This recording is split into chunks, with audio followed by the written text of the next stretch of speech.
നമസ്തേ. സുഭാഷിതം. പ്രഥമവയസി ദത്തം തോയമൽപം സ്മരന്ത ശിരസി നിഹിതഭാരാ നാളികേരാ നരാണാം സലിലമൃതകൽപ്പം ദദ്യുരാജീവനാന്തം നഹി കൃതമുപകാരം സാധവോ വിസ്മരന്തി. ഇവിടെ ആരുടെ കാര്യമാണ് പറയുന്നത്? തെങ്ങിൻ്റെ കാര്യം.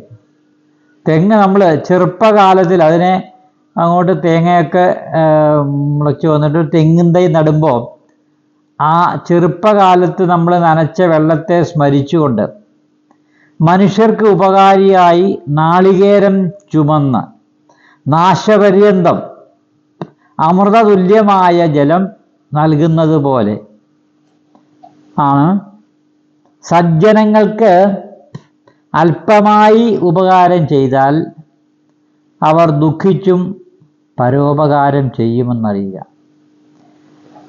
ഒരു ചെറിയ തെങ്ങ് നടുന്ന സമയത്തുണ്ടാകുന്ന ആ സമയത്ത് നമ്മൾ കൊടുക്കുന്ന വെള്ളം, അതിന് കൊടുക്കുന്ന ആ വെള്ളത്തിന് പകരമായിട്ട് ആ തെങ്ങ് എത്ര കാലം ഉണ്ടാകുമോ അത്രയും കാലം നമുക്ക് നാളികേരം, എങ്ങനെയുള്ള അമൃതതുല്യമായ നാളികേരമാണ് തിരിച്ചു നൽകുന്നത്.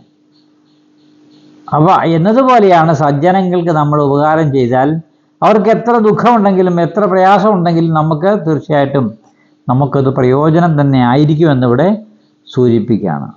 നമസ്തേ.